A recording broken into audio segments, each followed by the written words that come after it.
I'll be honest, I'm naturally a cynic. It's not something I've worked on. It's just how I've always seen the world. I question things. I don't take much at face value. And when I see people chasing, I can't help but ask, what's the point? Cynicism isn't about being negative. It's about being honest. It's about cutting through the noise and asking, what's actually real here? Diogenes of Sinope, the original Cynic, lived this philosophy to the extreme. He rejected everything society told him and focused only on what mattered to him. He once said, humans have complicated every simple gift of the gods. But what makes Diogenes stand out isn't what he believed, it's how he lived. Take his famous meeting with Alexander the Great.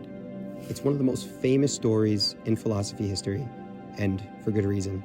Welcome to Unexpected Meditations. I'm Ryan, and in this episode, we're diving into cynicism, not as bitterness, but as a way to live with clarity and purpose. Now let's talk about that meeting with Alexander the Great. Imagine that scene, the most powerful man in the world, conqueror, king, someone who can have anything he wanted. He approaches Diogenes, a man who had nothing. Diogenes lived in a barrel. He owned barely more than the clothes on his back. And Alexander, in all of his greatness, stands there before him and says, "Ask me for anything, and I'll give it to you." Diogenes doesn't bow. He doesn't thank Alexander. He doesn't even look impressed. He just says, "Stand out of my sunlight." Think about the weight of that response. To Diogenes, Alexander's power meant nothing. What mattered to him in that moment was sunlight, a simple, immediate need that no amount of wealth or status could replace. But here's the part that I love. Alexander, despite his power, was impressed. He said, "If I were not Alexander, I would want to be Diogenes." And Diogenes, without skipping a beat, replied, "If I were not Diogenes, I would also wish to be Diogenes." And that's cynicism in its purest form. It's complete freedom from needing validation, even from the most powerful man alive. Diogenes didn't care what Alexander thought of him because he didn't tie his worth to anyone else's opinion. What Diogenes teaches us here isn't to reject success or comfort. It's to question what we truly value. To him, freedom wasn't about wealth or power. It was about not being ruled by them. Now let's bring this to today. We don't have emperors offering us kingdoms, but what we do have is a world constantly telling us what to want. Social media, advertising, even our own minds. They all push us to chase things that deep down might not actually matter. Cynicism asks us to step back and ask, what's real here? What do I actually need? And what am I chasing just because I've been told to?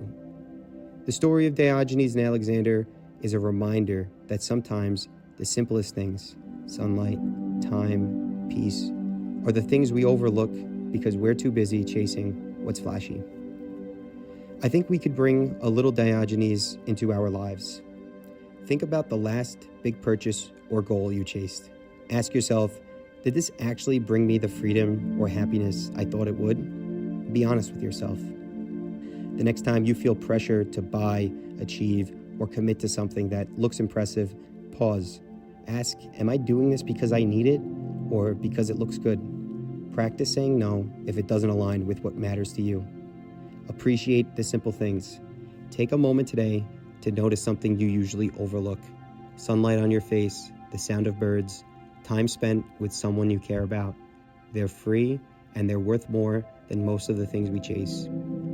Cynicism is not about being bitter or angry. It's about being free. Free from expectations, distractions, and illusions that keep us stuck. Diogenes once said, "I am richer than you because I want less." And that's the challenge. Not to reject everything, but to let go of what doesn't matter so you can hold on to what does. Thanks for listening to this episode of Unexpected Meditations. If this made you think, share it with someone who might need a reminder to step back and reevaluate what really matters. Until next time, take care and don't let anyone stand in your sunlight.